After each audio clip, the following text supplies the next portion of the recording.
And go ahead. Give me the countdown. Welcome everyone to our press conference. We appreciate our partners from Davis County allowing us to be here this morning. My name is Commissioner Gage Frohr from Weber County. I'm joined by my fellow Commissioner Jim Harvey from Weber County and all three Davis County Commissioners, Commissioner Bob Stevenson, Commissioner Randy Elliott, Commissioner Lorene Kamalu. We also have with us our two county health directors, Brian Binion from Weber Morgan, and with us from Davis is Brian Hatch. We're also joined by our Morgan County Commissioner, Robert McDonald. We appreciate everybody's attendance. So as we know, and has been discussed for over 6 weeks now, our county, just like the rest of the state, is fighting two major battles. The first dealing with COVID-19, which is a health issue. And thanks to the members of the public out there and our health departments, we've done a very good job in Weber, Davis, and Morgan making sure that this COVID-19 was as controlled as possible. We're making good progress. We have made good progress thanks to the member of the public. The other battle that I feel is just as important is our economic battle. As we fight to keep our small businesses open, as we fight to keep our families' ability to interact and to basically deal with these businesses, to receive services from these businesses. So over the past several weeks, we have worked as counties with the state and with countless hours spent on Zoom meetings and conference calls to arrive at a plan that we feel is a plan that we can move forward for both Weber, Davis, and Morgan, which I'm going to call a soft opening of our businesses. You're going to hear from our health directors in just a minute. The current health order and directive expires on May 1. So what this plan deals with is that we anticipate a soft opening of our businesses beginning May 1. And those directions will be given by our health directors in just a minute. We have consulted with the state. Utah Leads 2.0, received a lot of information from the governor's office that we plan to follow. We view that Weber, Davis, Morgan will be at moderate risk by May 1. And that's why we're moving ahead with this plan as will be outlined. We want to give as much lead time to our businesses as possible. That's the reason we're holding this press conference today rather than next week, mid-April or end of April, when we may have more direction from the state. We want to give the opportunity for our businesses to get their supply chains open, for them to work with their employees to get back the necessary workforce they need, and to basically prepare for business.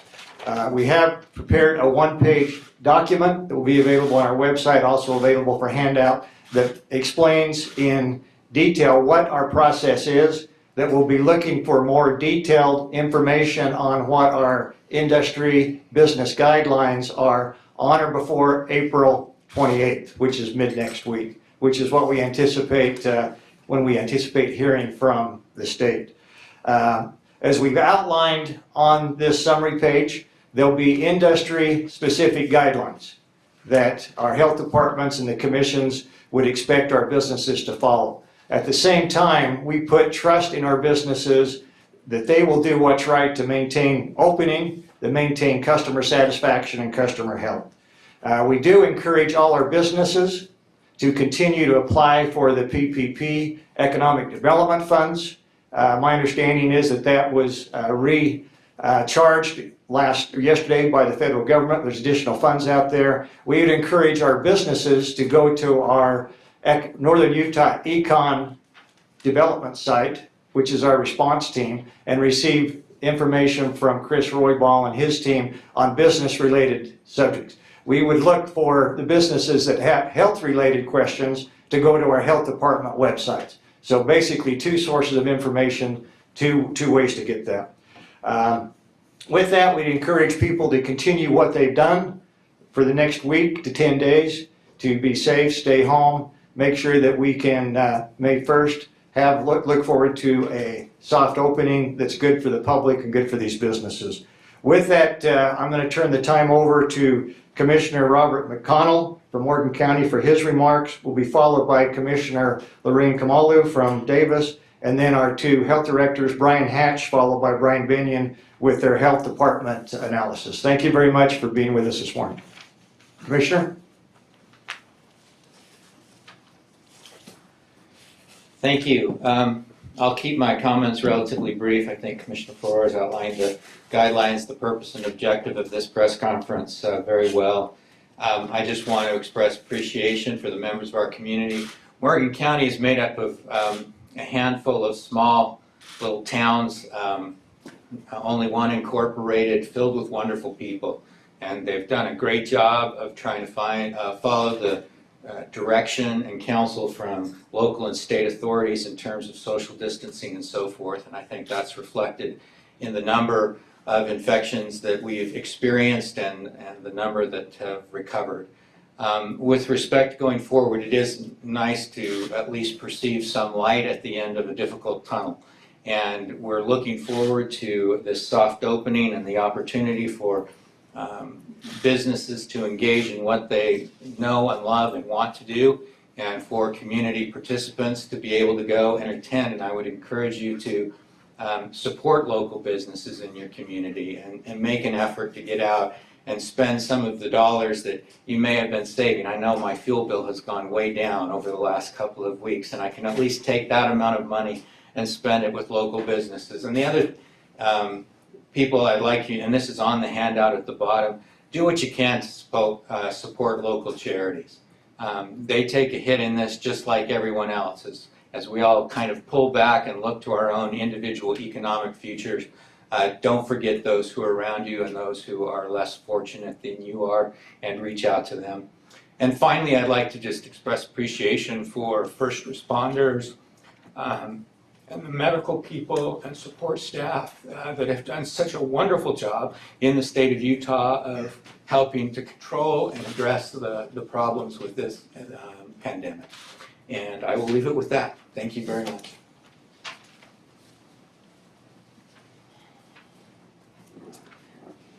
Oh, yes, let's take this thing off so I can talk. Gets a little stuffy under those face cloth coverings, huh?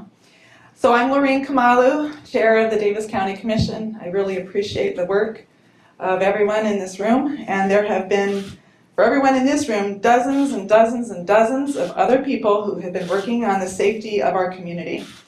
And I am tremendously grateful for the team effort and for the leadership and for the compliance, frankly, in the citizenry in our region. Compliance and a great effort from the businesses to do the very best that they can. We have seen that there were businesses that didn't need to close. There was a jewelry store that called Brian Hatch and said, "When can we open again?" And he said, "Well, who closed you?" And that's because businesses might have been a little bit confused, but they also wanted to do the right thing. There are some national chain retailers that have also closed, and frankly, Davis, Weber, and Morgan County said, boy, if you can implement social distancing in your business, by all means, keep going. So the difference is that there were some businesses that couldn't eliminate gatherings and couldn't implement social distancing, and we are anticipating that those businesses will have a turn of the dial after we renew our orders on May 1st. And I just want to say, for another example, there was a gym, privately owned, so not a chain, located in our county, reached out to us. Lots of businesses have reached out to us. What can we do? We're doing all that we can, and we have been so grateful to them. This particular gym, even before the April 1st order, was doing everything that they could do to spread out their people, their workout customers, and sanitizing like crazy. And so that's why we are to the point that we are. That's why we have the data that allows us to turn that dial. I want to emphasize that this does not start today. This is basically a heads up for our business community and for our citizens to look forward to a time very soon where we will have all of the guidelines in place. I also want to highlight how important it is that there is a confidence in the community. Just because some of these businesses open doors, there's a concern that the confidence of our citizens might not quite be there. But the data is looking good if we continue to be responsible in the way that we are guided by our health department. So what that looks like is exactly what you're seeing right here. This is kind of like the new look for a while, right? And it's an interesting look, not a look I would have preferred, but nevertheless, the Center for Disease Control has told us that this is effective, so that if someone is symptomatic, well, if someone has COVID-19 but is not yet symptomatic, then this prevents them from spreading without even realizing. So it's going to be pretty important for all of us to not choose to do these things because we're fearful, but to choose to do these things because we're responsible. And to be just as responsible as the businesses that we have seen and so many citizens.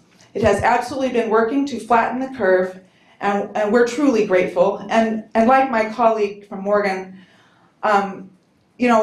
there's a lot of silver linings in this. One of the tremendous silver linings is that we better appreciate healthcare. We better appreciate our teachers. We better appreciate so many people and the work that they always do, because they haven't been able to do it in the same way, and we've had to pick up some of that slack. So we are very much looking forward to turning that dial a little bit. We will continue to watch the data. This will all continue to be data-driven. And I do want to emphasize that it has always been important to look for direction in your local county. And we have a lot of information on our Davis County website and all the social media of our Davis County Health Department. They have been doing incredible work, just like our partners to the north. And thanks to all of you for covering this, and thanks to our citizen businesses.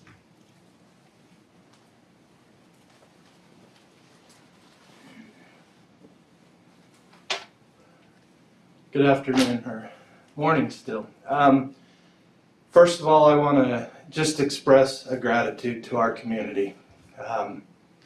Over the last 6 weeks, we have done what we've set out to accomplish, and that is to curb the COVID outbreak here locally. Because of the residents and our businesses, really everybody heeding to the recommendations that we've put out, the guidelines, and in some cases the orders that we've put out, we have been effective. And I stand today excited, but I still am cautious. This is not over. It's been a great analogy's been put out there. As we move forward, we are switching out the light switch. It's not an on-off switch. We're putting a dimmer switch there, and that analogy is what we want everyone to hear. We're going to begin turning up the light and moving forward over the next little while. I am very supportive of the data that we see. That guides many of the decisions that we have to make. And right now, optimistically, we are sitting in a stage where it appears we can take that next step and turn that dimmer up a little bit. Great work in our state has gone on. The governor's office put out a Utah Leads 2.0 document that began with some business direction and also some public direction. And as we continue to move forward, we as Davis County and Weber County are aligning with the Utah Leads 2.0. And we are preparing right now for the future time for us to turn that dimmer switch on. But again, a word of caution, this is not a turn all the way on. We still need to do our diligence in our communities to curb the outbreak, or all of the great work and success that we've had could go away overnight. As we continue together, we ask the public and the businesses to continue the great work that's being done and implement this soft opening as it's been put in a way that we still remain protective in our communities. We can do this together. It's been shown already that we can do it. As we move forward, we still call upon each of you to do those things and not just go back to normal. We're not at that place that we can just go to normal. We are excited that we can start looking at ways to get us back to that normal. Specific guidelines will be released in the form of directives and orders probably come May 1st in a way that will help everyone, individuals and businesses in certain segments of what they need to do to continue to work together to curb the crisis we're in. Lastly, I know it's been difficult on many. This is a trying time. This is a unique time. Unprecedented and precedented in my lifetime. And I know it's brought maybe a lot of fear and difficulties in our daily life, but we will continue to work together and get through that. And I underline together. We have to do it together or we will be back to where we began. So with that, I'm excited, but again, cautious, and call upon everybody to continue to do the great work that we have done so far. Thank you.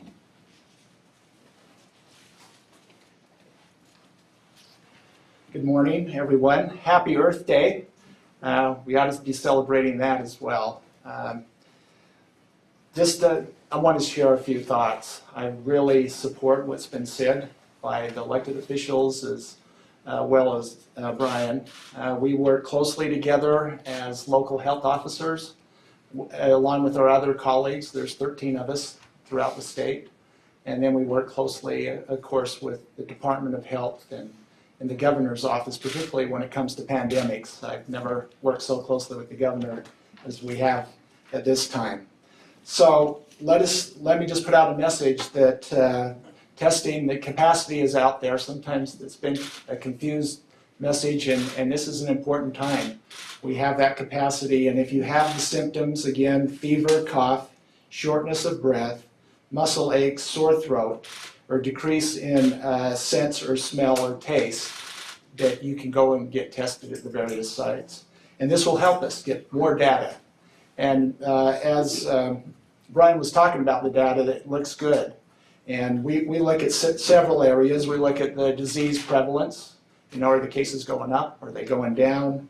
We want to make sure that we can monitor those that are positive and those that have had close contact with them. And so our staff, we have plenty of capacity within, I won't say plenty, we are stretched, but we are able to handle the caseloads that are coming our way. We've watched over the last 15 days what our caseloads are, and we've averaged about 3 cases a day. And then if you look at another 5 or 10 contacts, and then you monitor those contacts, and then you add another 3, it tends to build. But we're able to do that, and people are getting well, which is great. And all this has led us to believe, along with, of course, one of the main reasons we've tried to flatten the curve is to make sure that our healthcare capacity stays healthy, and that we have plenty of ventilators, we have beds, we have ICU units that are available to help people that need that hospitalization. And so as you look at our stats, and I can just quickly go over Weber Morgan's, if I can find it. So in the last 6-7 weeks, we've had 134 positive cases. As you know, the state is almost 3,300 cases. We have tested over 5,000 people, and the percent positive rate has been 2.7%, so we've been monitoring that. Of the 134 positive cases, 15 have required hospitalization, and we've had 2 deaths. So there's been some bad news along the way, and it's been difficult. But what we are most proud of is the way the community has come together, that we've worked together, and that we've been able to flatten the curve together to protect our hospital and our healthcare capacity. And as we do that, then that allows us to make other decisions, and we are very supportive of the governor and his plan, Utah Leads Together version 2, that gives us guidelines to the general public and to business to maximize community health and economic reactivation. We know that those are both important. So with that said, happy to take any questions, I'm sure, this group, but appreciate the interest of the public, and we're excited about the future, that we aren't just talking about restrictions, that we're actually now being able to talk about how we best open this up together. Thank you.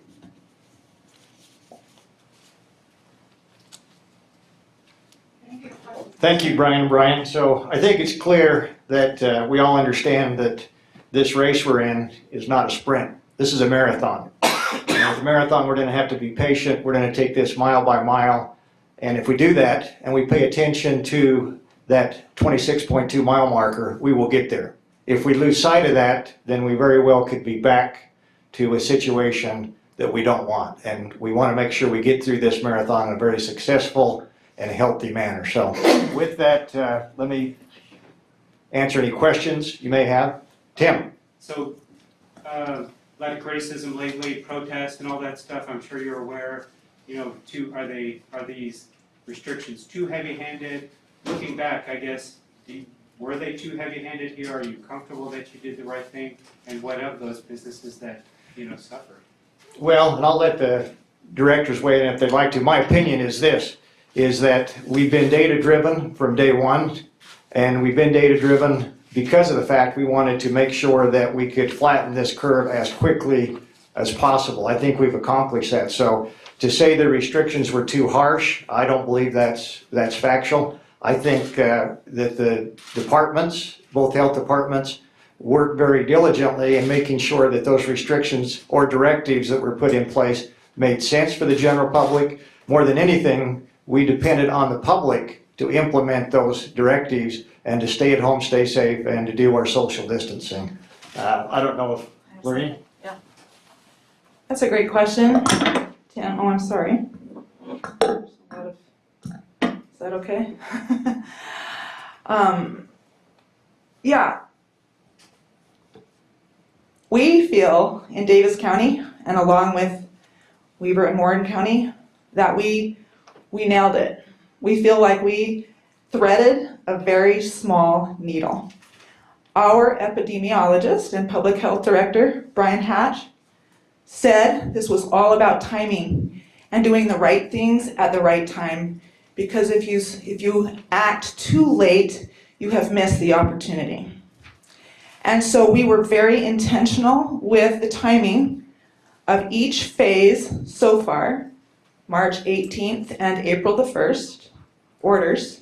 We had much cooperation and agreement from citizens and from the business community. And thankfully, many were able to stay open if they chose to stay open. The only ones then who were really impacted in the month of April, of course, was the personal care industry and the gym industry, which was very hard.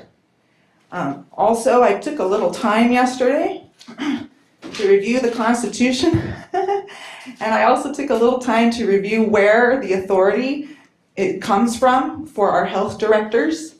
And of course, the Amendment 1, we love in the United States that we have the right of people to peaceably assemble. That's a big deal. People have been bringing that up. We love that. We love rallies. We love input. We love gatherings. We love them. But any power that is not stated in the Constitution for the federal government is power given to the states. And this is a local emergency and a local challenge, which is different from state to state and all through our nation, and it is also very different from county to county. And so I think everyone, all of us, we are witnessing that there is an effort along the Wasatch Front to align because our counties don't necessarily know borders, right? People are flowing through the counties along the Wasatch Front. But it is given to the states to have an executive director of health. And we have boards of health in every county. We have health directors in 13 places all the way through this state. And if anyone wants to go and research a little more, then it is located in the Utah Code, Title 26. And we can see exactly where the authority comes for the health department and the health officers. I think it's pretty interesting. You want to weigh on that, Brian? Right. Questions? I have a question for either you, Gage, or the other commissioner, but this week I've been talking with physicians and even health or service industry workers who are out of work or have their hours drastically reduced. They say if things open up next Friday, as you're talking, that these service industry workers would feel unsafe. The physician I spoke to said it would be irresponsible and even deadly to do this too soon, and that it's politically motivated. Your thoughts? Well, obviously, each business owner is going to have to make that decision. And that's what we're doing is we're trusting those businesses to make the right decisions based upon their employee and their specific business operation. I can say this is not politically motivated. We hear comments, emails by hundreds in the week from people that want to get back into restaurants, etc. We hear from businesses. So, we look at the fallout that we've had from COVID-19. Let's be cognizant of the fact we've had fallout on our local businesses, especially small businesses. So we have a responsibility as elected officials to get these businesses back in business in a timely manner, in a safe manner. And that's what our meeting press conference is this morning, is to set some guidelines, leave the final decisions up to the business owner, whether they feel safe or not, whether their employees feel safe or not. So, next question. Okay, thank you very much. Oh, Tim. So, yeah, these guidelines, so they haven't yet been formulated, or you're in the process of formulating them? So the guidelines will be as follows. They'll be coming with recent legislative action, as you're aware of, Tim. The legislature approved or appointed a commission that will make recommendation on guidelines to the governor. Those guidelines are anticipated to come out this Friday. The governor then will, 28. What's that? 28. 20, April 20th. Tuesday. they're coming out Tuesday 28. to the governor. Okay, I thought they were coming out. So anyway, they'll make the recommendation to the governor, if that's the 27th, 28th, and then the governor will then weigh in and he'll have the time to make the decision on it. But so those are the guidelines we're working on. I heard Brian's want to weigh in on the guidelines as well You want to that talk you're about? anticipating. So what guidelines we're talking about is if you go to the utahcoronavirus.gov, on there you go to the Utah Leads. There is a document on there that has been put out that has guidelines for the public and for businesses. And in very specific cases, certain businesses have different guidelines. That is what we're basing things off of until we get the final decision from the governor's office of what, from that committee, what they recommend. They could change, but right now that is what we are working off of with both of our health jurisdictions, is those guidelines, and working towards putting directives and orders that back that up. Utah Leads Together 2.0. And just generally, like, restaurants, can you say anything specific about restaurants, gyms, and hair salons, the businesses that have been kind of closed all along? Sure. I think some of the main principles are there and will stay in place. Social distancing is the number one thing we can do, whether we're individuals or in a business. If we talk about a restaurant, they're going to need to maintain social distancing for those individuals that are allowed to come back in and dine in. That 6 foot distance is what we're going off as. So that would be put into the new specific guidance for that, as well as potentially the use of masks.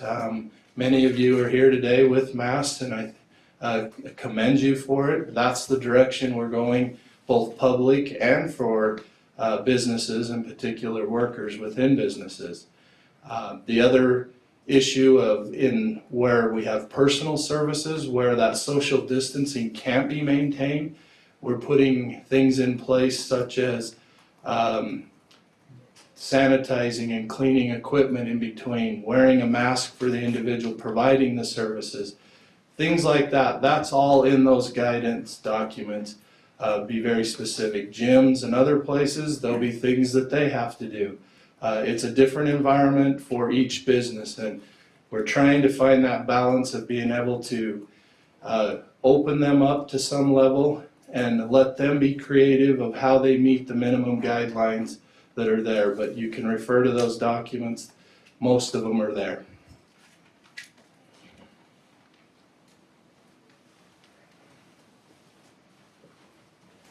Okay, let me just thank everybody. We're getting this. Thank everybody for being here this morning. We appreciate your attendance, appreciate our elected officials and our two health directors. Look forward to our next announcement, which should be next Friday, May 1st, a week from Friday. May 1st will be our next date that we'll have some discussions. Thank you very much for being here. Thanks.